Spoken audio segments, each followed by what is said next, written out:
Hello everyone. आज हम लोग चैप्टर 5th हिस्ट्री का when people rebel 1857 and after इसको स्टार्ट करेंगे और समझेंगे कि इस चैप्टर में क्या दे रखा है। देखिए, सबसे पहले इसका मतलब क्या है वैन पीपल रिबेल। हमने अभी तक चैप्टर में जो और चैप्टर्स थे हिस्ट्री के उसमें पढ़ा है कि कैसे ब्रिटिशर्स आए थे, कैसी कैसी उन्होंने पॉलिसीज़ निकाली थी, कितने लोगों जो थे जिनका जो पॉलिसीज़ थी उनके फेवर में नहीं थी, उनके अगेंस्ट में थी, लोगों को उनकी पॉलिसीज़ अच्छी नहीं लग रही थी, वो जो काम कर रहे थे वो नहीं अच्छे लग रहे थे, वो एक टाइप से हमारे ऊपर दबाव बना रहे थे।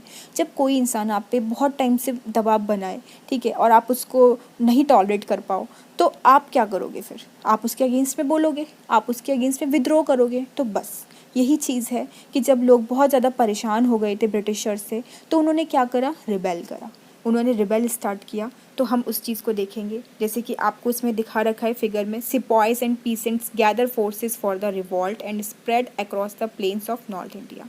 सिपॉयज मतलब सिपाही और किसान, ये लोग जब परेशान हो गए ब्रिटिशर्स की पॉलिसीज से, इनके काम से, तो इन लोगों ने क्या करा? रिबेल करा। अब भाई ब्रिटिशर्स ने ऐसा क्या करा, कौन से चीज़ें उन्होंने करी जिससे ये लोग ने विद्रोह करा, तो वो हम इस चैप्टर में पढ़ेंगे और उसको समझेंगे।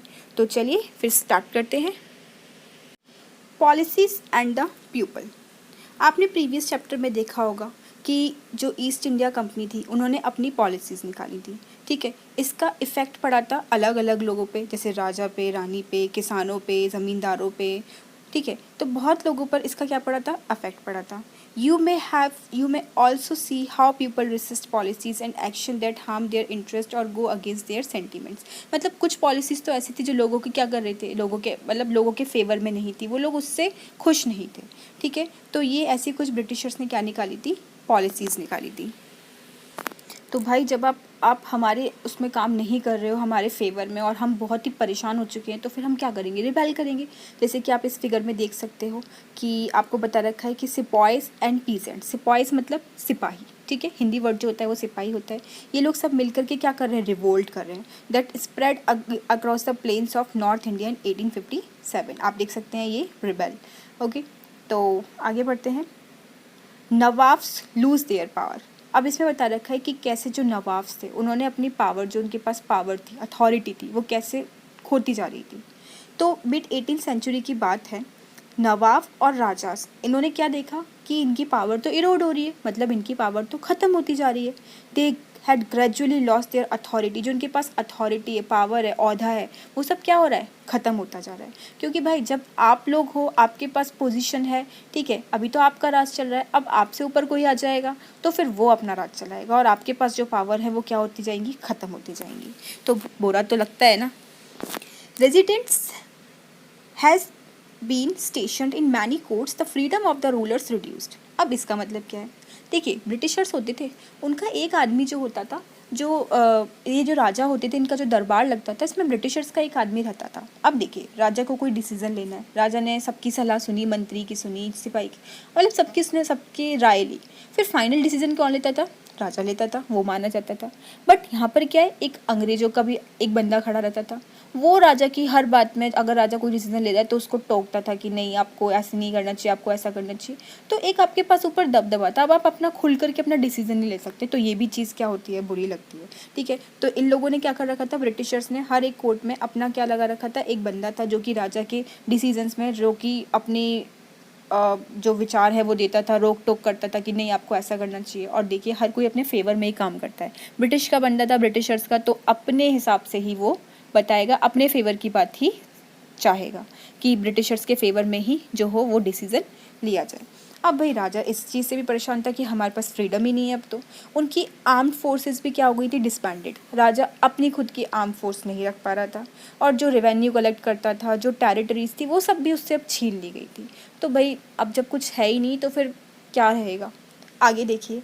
Many ruling families try to negotiate with the company to protect their interest. कई सारी रूलिंग फैमिलीज़ ने कंपनी के साथ क्या करा? नेगोशिएट किया कि मतलब थोड़ी बात रखी यार, थोड़ा आप हमारी मानो, हम तुम्हारी मानेंगे। तो एक एग्जांपल इसमें दे रखा है रानी लक्ष्मीबाई का, झांसी की, जो कि क्या चाहती थी कि wanted the company to recognise her adopted son as the heir of the kingdom after death of her husband. उनके हस्बैंड की डेथ हो गई थी, उनका खुद का बच्चा नहीं था, वो एक अडॉप्टेड सन था। तो वो चाहती थी कि ये जो इनका अडॉप्टेड सन है ये ही अब क्या बन जाए, राजा बन जाए और राज्य करे। पर ब्रिटिशर्स ने इस चीज़ को नहीं माना, तो रानी लक्ष्मीबाई ने इसके अगेंस्ट में युद्ध भी किया था। ऐसे ही बता रखा है नाना साहिब, ये भी क्या थे, अडॉप्टेड सन थे। किसके अडॉप्टेड सन थे, पेशवा बाजीराव टू के। तो इन्होंने बोला कि मेरे फादर की जब डेथ हो जाएगी, मतलब pleaded that he had given his father's pension when the latter died, मतलब इनको फादर की जो पेंशन है वो भी मिले जब फादर की डेथ हो जाए, ठीक है, उसके बाद, ठीक है। तो अब कंपनी ने क्या बोला कि अब कंपनी के पास तो सब पावर थी, ठीक है, पूरे सुपीरियर थे वो, ठीक है, मिलिट्री पावर भी उनके पास थी। तो ये सब चीज़ कंपनी नहीं मान रही थी। ठीक, आपने देखा होगा कि आपने पहले के चैप्टर्स में ही पढ़ा होगा कि कंपनी ने सब्सिडरी अलाइंस करा था, जो कि अभी हम इसके बारे में आगे पढ़ेंगे। तो अवध जो था was the one of the last territories to be annexed. Annex मतलब कंपनी ने इस पे भी क्या कर लिया था, अवध पे कब्जा कर लिया था। कब, 1801 में। अब subsidiary alliance was impose on Awadh and in 1856 it was taken over. Subsidiary alliance का हमने चैप्टर 2 में पढ़ा था। क्या पढ़ा था कि जो ब्रिटिशर्स जो होते हैं, ठीक है, उनके पास अब सारी पावर आ गई, राजा को तो कोई काम ही नहीं रह गया कि भाई रेवेन्यू भी हम ही कलेक्ट करेंगे और सब काम भी हम ही करेंगे। तो एक टाइप से ये लोग क्या कहते थे, अरे भाई राजा तुम तो ये नहीं चला पा रहे, अब ये चीज़ हमें दे दो, अब हम इसको चला करके दिखाएंगे। तो उन लोगों ने बोला अवध को कि राजा नहीं चला पा रहा भाई, ये तो हमें दे दो, अब हम अच्छे से अवध को चलाएंगे, ठीक है। तो सब्सिडरी अलायंस करके इन लोगों ने अवध पे भी कब्जा कर लिया। गवर्नर जनरल डलहौसी इन्होंने डिक्लेयर करा कि जो टेरिटरी है कि वो क्या हो गई है, मिसगवर्नड हो रही है, मतलब राजा उनको नहीं चला पा रहा है। तो भाई ब्रिटिशर्स के रूल की ज़रूरत है, ये लोग जो है अब प्रॉपर तरीके से एडमिनिस्ट्रेट करेंगे, मतलब प्रॉपर तरीके से अवध को चलाएंगे, तो काफ़ी अच्छे से चलेगा मतलब सब चीज़ों का ध्यान अब वो लोग रखेंगे। अब कंपनी का और क्या प्लान था, कंपनी चाह रही थी कि जो मुग़ल डायनेस्टी है ना, अब हम इसको भी क्या कर दें, ख़त्म कर दें। तो जो the name of the Mughal king was removed from the coins minted by the company. Company जो सिक्के डालती थी, जो सिक्के बनाती थी, उस पर से अब उन्होंने जो मुग़ल राजा के जो नाम थे उनको क्या कर दिया था, जो फोटो थी, नाम थी, उनको हटा दिया, मतलब सिक्के पे अब उनका नाम नहीं आता था मुग़ल राजाओं का। 1849 में क्या हुआ, जो गवर्नर जनरल थे डलहौसी के, उन्होंने अनाउंस कर दिया कि जब बहादुर शाह जफ़र की डेथ हो जाएगी, ठीक है, तो उनकी जो फैमिली है किंग की, उसको हम शिफ्ट कर देंगे रेड फोर्ट से, मतलब वो लोग रेड फोर्ट पर रहते थे, वहाँ से हटा करके हम उन्हें दिल्ली में कोई और जगह दे देंगे रहने के लिए। तो इन 1856 गवर्नर जनरल कैनिंग उन्होंने डिसाइड करा कि बहादुर शाह जफ़र जो होंगे वो लास्ट मुग़ल किंग होंगे उनकी डेथ के बाद। None of his descendant will be recognised as king. उनके किसी भी डिसेंडेंट, उनके मरने के बाद किसी को भी राजा घोषित नहीं किया जाएगा, वो जस्ट क्या होंगे, प्रिंसेस होंगे, उनको प्रिंसेस बोला जाएगा। अब आप देख रहे हैं एक टाइप से नवाब से, किंग से कैसे पावर छीननी जा रही है। तो भाई अब जब आप करोगे तो विद्रोह तो होगा ही, वो लोग विद्रोह में क्रांति तो करेंगे ही। अब देखते हैं पीजेंट्स एंड सिपाहीज के साथ क्या हुआ था। पीजेंट्स मतलब जो किसान जो हैं, और सिपाही, ठीक है। जो ब्रिटिशर्स थे वो लोग सिपाही बोलते थे, वैसे ये क्या है, जो हमारा हिंदी वर्ड है सिपाही। तो in the countryside peasants और zamindars resented the high taxes and rigid method of revenue collection. उनसे बहुत ज़्यादा हाई टैक्स किया जाता था, और रिजिड मतलब एक फिक्स्ड, एक सख्ती वाला मेथड यूज़ करते थे ये लोग रेवेन्यू कलेक्ट करने के लिए, पैसा कलेक्ट करने के लिए। बहुत लोग फेल भी हो जाते थे पे बैक करने के लिए, जो वो मनी लेंडर से जो वो लोन ले लेते थे पैसा चुकाने के लिए, अब वो ज़्यादा ब्याज पे लोन ले लेते थे। अब भाई वो जो पैसा था वो पे कर ही नहीं पाते, उन लोगों को फेल हो जाते थे अपना जो पैसा उधारी पे लिया है उसको पे कर देना, ठीक है। अब जो हमारे इंडियन सिपाहीज थे वो भी बहुत अनहैप्पी थी। क्यों? क्योंकि उनको उतना पे नहीं मिलता था जितना वो चाहते थे। अलाउंसेस और कंडीशन ऑफ सर्विसेज भी उतनी अच्छी नहीं थी। Sometimes of the new rules, कभी कभी ऐसे रूल्स ब्रिटिशर्स निकालते थे जो कि उनके रिलीजियस को क्या करता था, वॉयलेट करता था। मतलब आप एक जो वो लोग उनका धर्म है उसके अगेंस्ट में वो चीज़ होती थी, ठीक है। तो ये भी उनके लिए अच्छा नहीं था। तो हमने देखा कि कैसे जो सिपाहीज थे उनके धर्म के विरुद्ध वो लोग कुछ काम करवाने के लिए देते थे, जैसे वॉयलेटेड देयर रिलीजन्स, ठीक है। उनके धर्म के विरुद्ध आप किसी को काम कराने के लिए दोगे तो भी उसे बुरा लगेगा, उसे गुस्सा आएगा। अब धर्म के अगेंस्ट में कैसे काम करना, जैसे कि पहले के टाइम में क्या होता था, did you know that in those days many peoples in the country believed that if they cross the sea they would lose their religion and caste. मतलब क्या था कि जो हिंदू धर्म, इन लोगों में क्या माना जाता था, अगर आपने समुद्र को पार कर लिया तो आप अपने धर्म से हाथ धो बैठेंगे।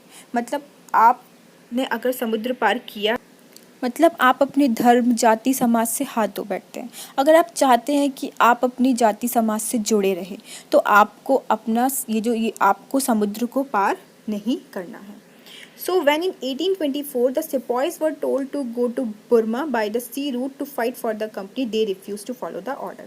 सिपाही से बोला गया 1824 में कि आपको बर्मा में लड़ने के लिए जाना है, तो उन लोगों ने क्या कर दिया, मना कर दिया। उन लोगों ने बोला हम सी रूट से नहीं, हम लैंड रूट से चले जाएंगे। They were severely punished and since the issue did not die down, in 1856 the company passed a new law which stated that every new person who took up employment in the company army had to agree to serve overseas if required. इसमें बता रखा है कि 1856 में company ने एक नया law पास करा जिसमें बोला गया कि हर एक पर्सन जिसको हम अपॉइंट करेंगे उसको ये सब नहीं, हम जानते कि आप रूल सी को पार नहीं कर सकते या फिर ये वो, आपको सब बात कंपनी की माननी पड़ेगी। मतलब आपको सी रूट भी क्रॉस करना पड़ेगा, सी को भी क्रॉस करना पड़ेगा। तो फिर ये देख करके भी सिपाही को क्या आया, बहुत गुस्सा आया, उनको बहुत बुरा लगा।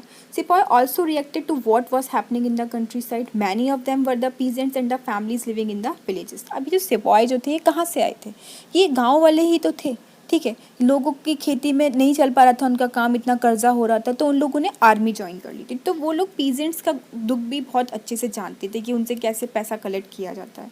सो the anger of the peasants quickly spread among the sipahis. तो हमने देखा कि ऐसे पीजेंट्स और सिपाहीज ने भी क्या करा, रिबेलियन करा।